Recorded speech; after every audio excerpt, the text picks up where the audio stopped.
Fire it up again. Boom. This is my second question and answer video. You know, the first one got some good responses to it, so I'm going to put up another one. David and Ryan asked me, what would it cost for them to charter the Encore and go from St. Louis to Las Vegas?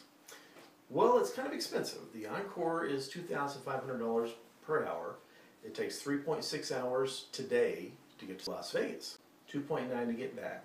So that's 6.5 times 2,500, 16,250. Any days that it's sitting, not flying, you're going to be charged 2 hours for it. You're going to have to also pay for pilot expenses, crew meals, stuff like that. So it's kind of expensive. Fly Southwest. You get a lot of questions about people wanting to go flying with me, and Jeff was pretty persistent, and he offered me the opportunity to float around in his boat in Naples, Florida.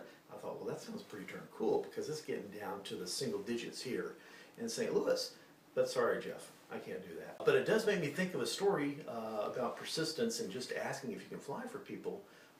When I got my first flight on a private airplane, I was a kid, and we got up early on Saturday morning in the 60s, probably in 68, 69.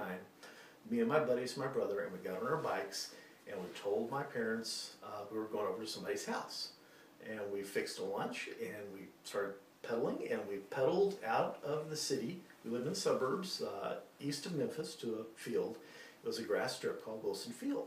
And it was really pretty cool because there were these wrecks of airplanes. It had been a training field during the Second World War, and a lot of the stuff was abandoned there. But it was still an active airport. And I went up to a guy that was fueling his airplane and asked if we could go for a ride. And he said, sure. So two of us jumped in. We flew over to Memphis International, did some touch and goes, and it was really a pretty cool experience. It was really exciting. Flew back, landed, pedaled back home, and have never said a word to my parents since about that. Didn't tell them in the first place, you know. Couldn't do that today, but hey, it doesn't hurt to ask, because sometimes you get. If you don't ask, you don't get. One thing I wanted to add about Wilson Field was 6 years after Amelia Earhart went missing, one of her airplanes, which had been bought by a businessman, actually crashed there at Wilson Field and burned and was destroyed. Years later, Wilson Field was actually bulldozed over and turned into a subdivision, so it's not even there anymore.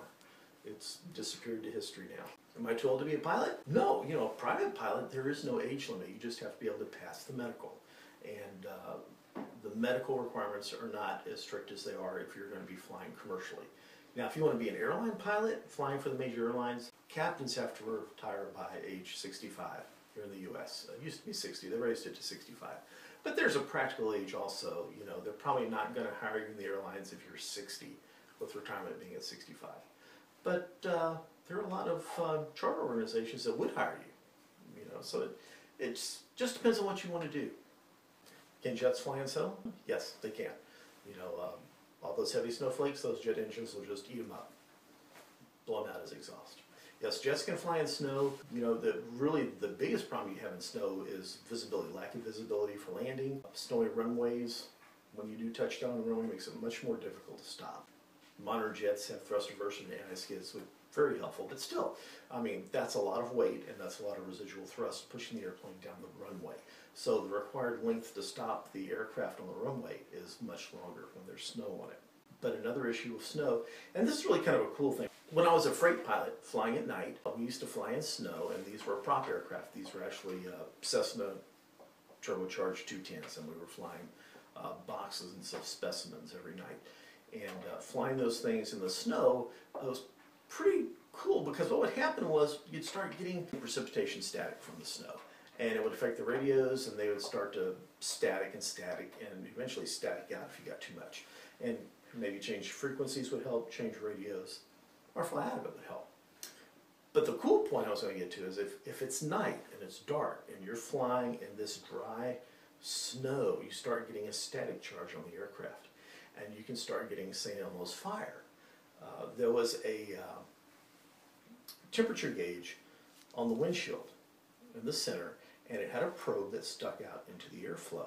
And you'd be flying along, and all of a sudden it would start to glow, this kind of little purple glow. And then eventually, fingers of static arcs would start coming off of the tip of that probe and waving around in front of you. And this real ethereal kind of purple glow waving around. And it would start to cover the prop. the prop disc of the spinning prop eventually would have a glow, and you could see this glow disc in front of you. And you wouldn't want to touch the windscreen because it would shock the jiggers out of you if you did, you know, from that static electricity. But it was kind of cool. Do I like being a pilot? Yes, I do. I really enjoy it. It's challenging, it's interesting, it's something different every day. It's something that appeals to me. But I used to teach people. I taught for 4 years. And one thing I did find out doing that is it's definitely not for everybody. And a lot of people would show up thinking they wanted to be a pilot. And what would happen is within a couple of lessons, most people would know either it's for them or it's not for them. It's almost an immediate type thing. Once you actually get in there and you've got the controls in your hands, people knew. And I like it. Anna, in regards to your question asking how hard it is to learn to play the accordion, I have no idea, but it looks pretty hard to me.